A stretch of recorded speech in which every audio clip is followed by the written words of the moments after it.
श्री केसी त्यागी जी। उपाध्यक्ष महोदय, मैं निजी तौर पर गडकरी जी का बड़ा प्रशंसक हूँ। जब हम इनके साथ थे गठबंधन में, उस समय भी बड़े भारी प्रयोगधर्मी थे और निर्भीक भी थे, जोखिम भी उठाते थे।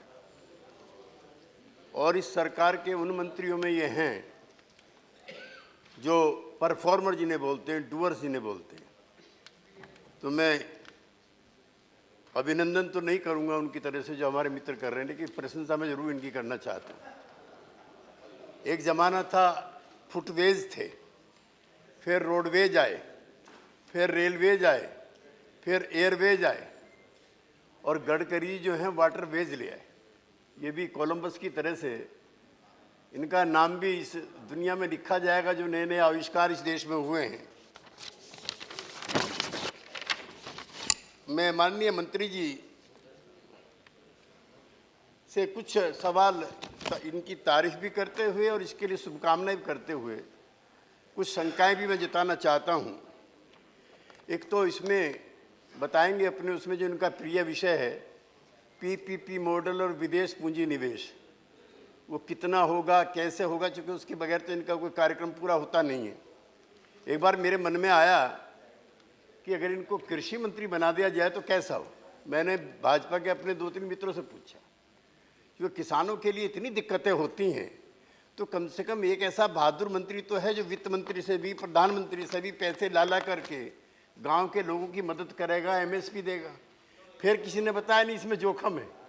मैंने क्या है, कह रहे वो तो बाजार की जो व्यवस्था है, जो मार्केट इकोनॉमी है, उसके सबसे बड़े एडवोकेट हैं। वो बजाय पूंजी निवेश इसमें करने के किसी और में ना करा दे। तो फिर मेरा इरादा जो है इसमें बदला। खैर, ये कितने लाख करोड़ रुपए का बजट है। एक इसका जो कॉमर्शियल प्रॉफिट है उसके क्या आपके टारगेट्स हैं, कितने साल का बजट है, राज्यों का क्या हिस्सा होगा, मैं धीरे धीरे बोल के आपको लिखाता हूँ। संचालन के लिए अलग स्टाफ होगा क्या, उसका आपने कॉमर्शियल के साथ साथ इरिगेशन के साथ भी जोड़ने का योजना है कि नहीं है। क्योंकि इसमें आपने जो किया है, बाकी तो सारी चीज़ें आपको मुबारक, नदी भी आपको मुबारक, लेक्स भी आपको मुबारक, कनाल्स भी आपको मुबारक, क्रीक्स भी आपको मुबारक, और वाटरवेज, बैक वाटर में घूमना फिरना तफरी करना भी मुबारक। हमें तो ये इसके बारे में, कनाल्स के बारे में थोड़ा बता दीजिए कि जो कनाल्स बिल्डअप करेंगे, तो आपकी जो पहली पार्टी थी जनसंघ, उसके एक बड़े नेता थे अटल बिहारी वाजपेयी। मुझको याद है 74 में उन्होंने कहा था कि हर खेत को पानी याद और हर हाथ को काम। तो क्या टेल तक जो पानी पहुंचाने का आपके पुरखों का सपना था, इस कनाल के जरिए भी थोड़ा बहुत पूरा करने का प्रयास करेंगे? क्या इसका मैकेनिज्म आपने बिल्डअप किया है? चूंकि अभी तो ये बिल्कुल आपका एकदम अनोखा प्रोजेक्ट है ये, और इसमें जो है टूरिज्म भी है, आपका ट्रांसपोर्ट भी है। जरूर गडकरी जी विदेश में दर्जनों बार गए होंगे, चूँकि पिछले दिनों मुझे चाइना जाने का मौका मिला, तो 2-3 रिवर्स ऐसी हैं जिसमें दिन में ट्रांसपोर्ट का काम होता है और रात को नाच गाने उसमें जहाज वहाज चला करके रिक्रिएशन, इरिगेशन नहीं रिक्रिएशन होता है।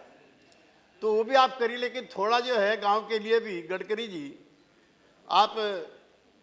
आपका इलाका, जिस इलाके से आप आते हैं, वहाँ भुखमरी भी सबसे ज़्यादा है, वहाँ सूखा भी सबसे ज़्यादा है, वहाँ बेबसी भी सबसे ज़्यादा है, वहाँ पानी की कमी भी सबसे ज़्यादा है।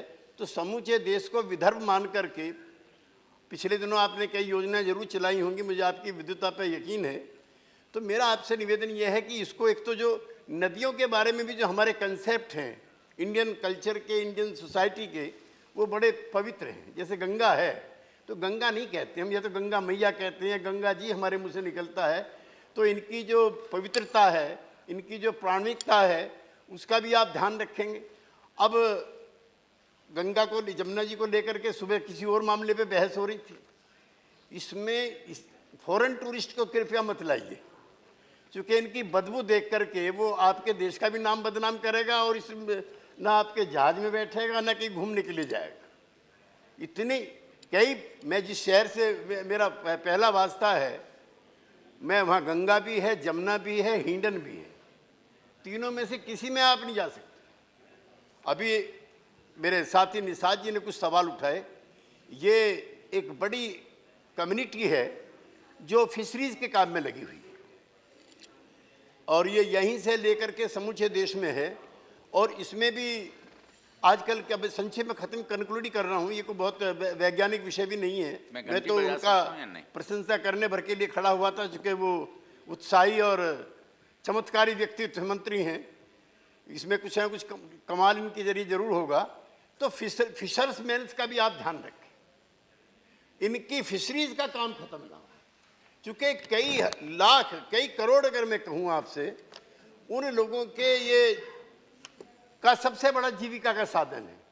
समुद्र में तो आपने बंद कराई दिया, ट्रॉलर चला दिया आपने अंदर, तो फिशरमैन तो वहाँ जाता नहीं है। जितने भी डीप सी थे आपके